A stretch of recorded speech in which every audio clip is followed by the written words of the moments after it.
So some of you call it clout chasing, but when I was growing up, I remember I'm 29 years old, about to be 30 this upcoming November this year.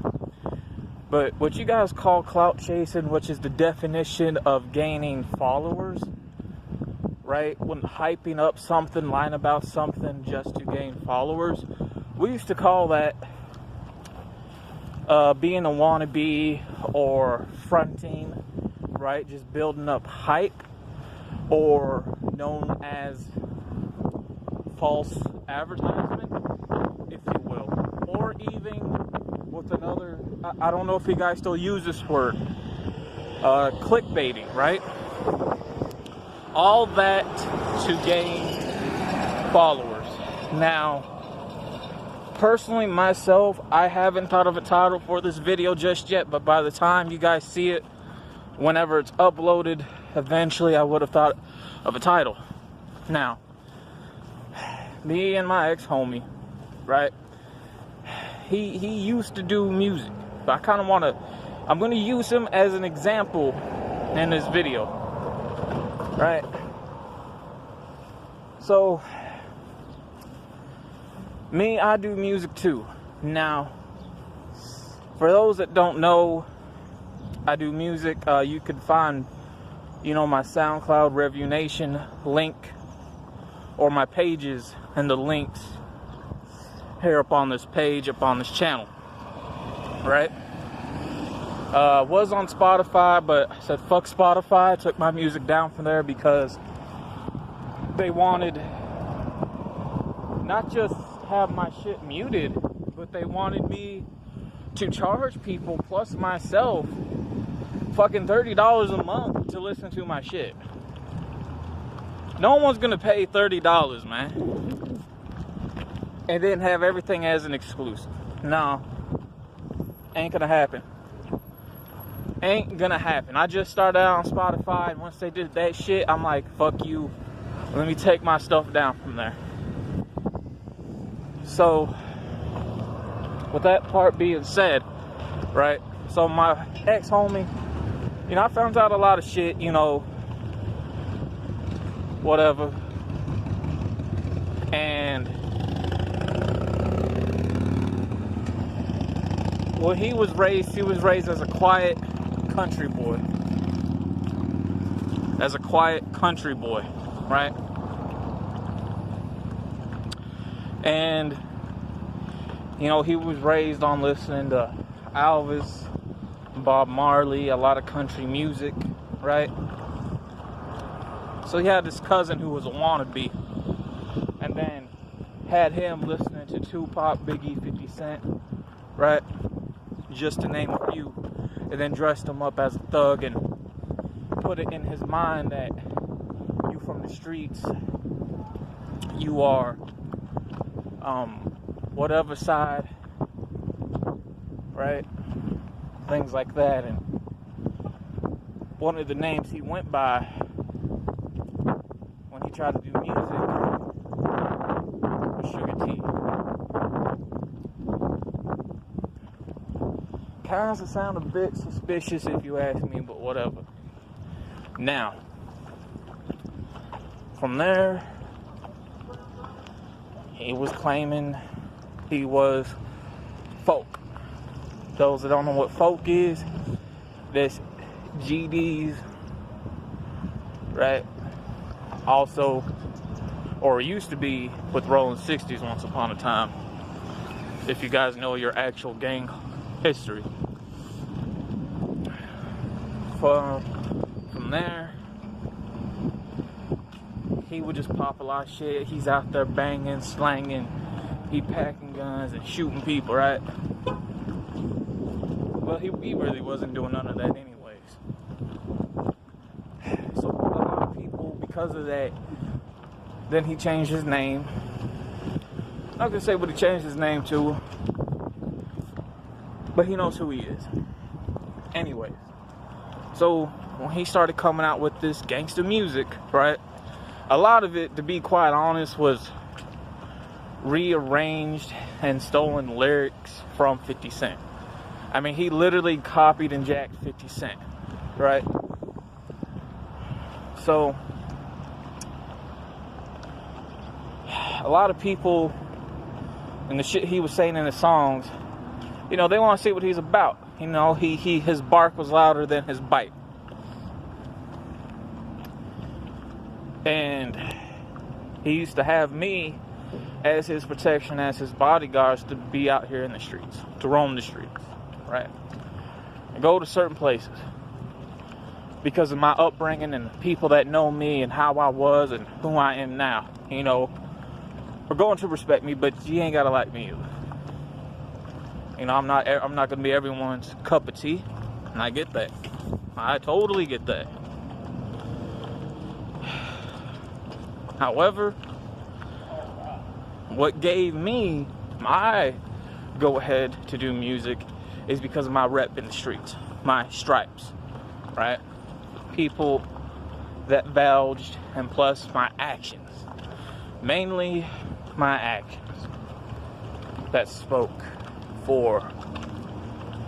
pretty much spoke for me and me only. Alright? Now, with him, not so much. Well, he would do some foul shit, change my passwords to some things one night when I let him spend the night. You know, I fell asleep. Of course, you know, I'm gonna let you go on the computer. Just don't do any foul shit, right? And that's what pretty much ended up happening. I seen some things were hacked and some things were stolen when it came to music. I know this because I had a program that I had somebody install in for me. That's how I know. So I kind of sit back. I waited a little bit. I'm like, all right. But then by the time I had some things, you know, kind of lifting up for me, gained a bit of money in, he felt the type of way. Then he wanted to put out a song, whatever. I felt like he was taking shots towards me. Right? Then, of course, you know, he popped off at the mouth for a while. I came on and did his ass in on a whole bunch of shit because I keep evidence of certain things and keep something documented the best as possible. That's me. So once I put shit out there, people looked at him like, what are you gonna do? So he decided to be a punk bitch about things. Right?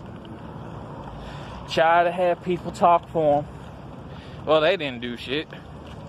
And, you know, that right there is an example on its own. Like, just because, you know, you trying to have people speak for you, but those same people, they're gonna run and tell the other side of the other team, of the ops, if you will, and tell them everything that you're doing. Because when people do that, they ain't down for you. That's also being known as two-face. Right? My thing is this, man. If you gotta have other people speak for you and fight your fights for you, you ain't a man. Forget the street shit. You ain't a man. But if you want to take it to the street to the street knowledge, right? If you claiming that, and you gotta have people do this for you, then that doesn't make you a real quote-unquote gangster. It doesn't. You don't earn stripes and reputation for that type of shit. Well, from there, he would have his ex-girlfriend hit me up. Right? He's sitting there crying and shit. He picking on me and stuff. Like, he disabled his old page. Right. I wish I still had screenshots of most of that shit, but I was like on an old computer, but I still got a good majority of things.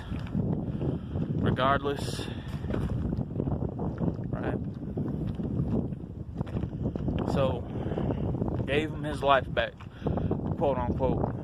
Right. Changed his name yet again. Not gonna say what he changed it to.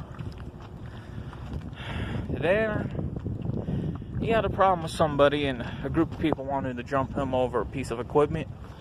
And they said, well, let's try to get to me to get to him. Now me, I'm like, well, if you guys want to do something, let's do it.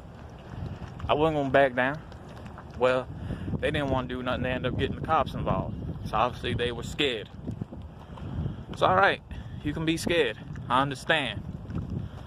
Now, at that part being said with that, he went behind my back after everything, talking to one of the ops that wanted to get him killed. Some foul shit. Then I released so much other stuff just to let him have it. Boom, boom, boom, boom, boom. Now I still have more things I have never put out. Things I still have in the chamber just in case. The final shots, the final nails in the coffin, so to speak. Right? And some of that stuff, if one day if I decide just to upload it on here because it does fit the content of this channel, then I'll do that. It ain't going to be like shots fired or putting the final nails in the coffin. It's just going to be, I've been holding on to this. I want to put this documents and documentations out. And this documentary, so to speak, because that's how I got it that's how I got it put together, right? Well, with that part, right, being said, yeah, we would have a talk, but that's it. Like, that's completely it. But to where you are now, because of everything that happened, this is where we kind of get to the end of this, right? You didn't come up from the streets. You weren't a gangster. You weren't banging. You weren't selling drugs. You weren't shooting and killing nobody. You never did time in prison or in jail. However, I will say this, in between the earlier stuff and now, you did talk to the police. You would rat out on people. A snitch. Even your cousin confirmed some shit. Like, oh, he wasn't talking to the cops much as then, but like he is now.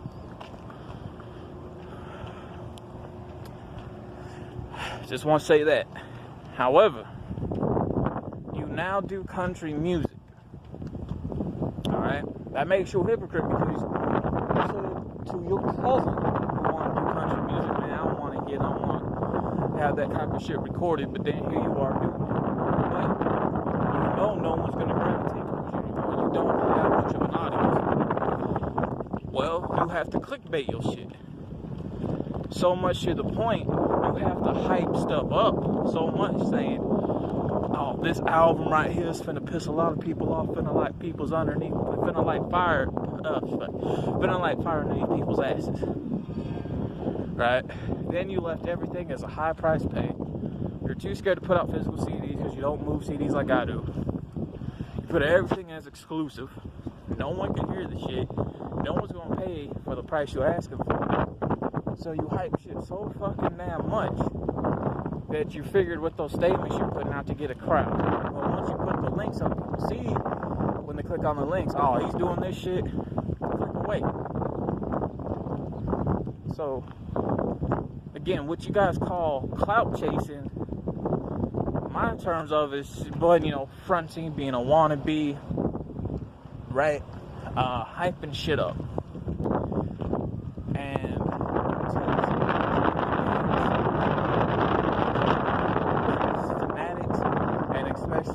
Experiences, those repercussions, the consequences to your actions, and you see how shit went for you, you should have learned. He never did. So everything that I explained, what do you consider that? Do you consider that somebody that is clout chasing that wants to gain following? Or do you consider that person a wannabe, right? Somebody who's fronting and pretty much being a culture vulture.